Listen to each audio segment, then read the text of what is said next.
কুমিল্লায় মুক্তিযোদ্ধা আব্দুল হাই কানুকে হেনস্থার ঘটনায় সারা দেশে চলছে আলোচনা সমালোচনার ঝড়।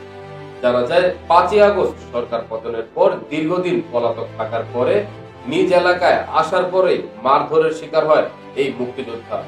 একটি ভিডিও ফুটেজে দেখা যায় তাকে জুতার মালা পরিয়ে নিজ এলাকায় ঘোরানো হচ্ছে, যা নিয়ে সুশীল সমাজেও চলছে ব্যাপক আলোচনা সমালোচনা। কিন্তু কেন তাকে জুতার মালা পরে নিজ এলাকায় ঘুরতে হয়েছিল, কি ছিল পেছনের ঘটনা, কি বা ছিল তার অপকর্ম? চলুন আজ কানুর সেই অপকর্মের ঘটনাগুলোই জানার চেষ্টা করব। আওয়ামী লীগ সরকার পতনের পর সম্প্রতি এলাকায় ফেরেন পালিয়ে থাকা মুক্তিযোদ্ধা আব্দুল হাই কানু।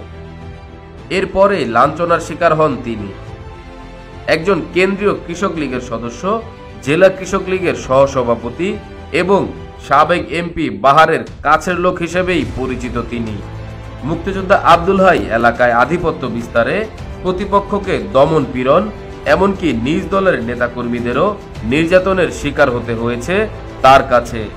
শুধু তাই নয়, মুক্তিযোদ্ধা হয়ে অপর মুক্তিযোদ্ধাকে হেনস্থারও অভিযোগ আছে তার বিরুদ্ধে। একজন মুক্তিযোদ্ধা হই যদি আরেকজন মুক্তিযোদ্ধার উপরে এভাবে অত্যাচার সে করতে পারে, তো এটার কি বিচার হবে না? এই আব্দুল হাই আওয়ামী শাসনামলে যুবলীগ কর্মী রানা হত্যা মামলার আসামি হয়ে প্রথম আলোচনায় আসেন।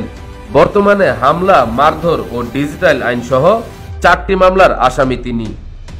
এছাড়া মানুষকে চাকরিচ্যুত, এলাকা ছাড়া করা এবং চাঁদাবাজি সহ রয়েছে অসংখ্য অভিযোগ তার ও তার ছেলের বিরুদ্ধে। হাসিমের বড় ভাই আব্দুল হালিম, তাকে নাকি একটা স্কুলের ম্যানেজিং কমিটির নির্বাচনের দিন তাকে অপমান করা হয়েছিল এবং ওনার কলার দূরে পাই না মানে পানিতে নামায় দেওয়া হয়েছিল। সেই ভাইটা তার 2024 সালে মারা গেছে। সেই খবরের বশবর্তীতে উনি ওই দিন ওনাকে বাজারে পাওয়ার পরে ওই বিষয়ে তর্ক বিতর্কের খোঁজে উনি ওইভাবে তাকে ধরে নিয়ে যান এবং এই ঘটনার সৃষ্টি হয়।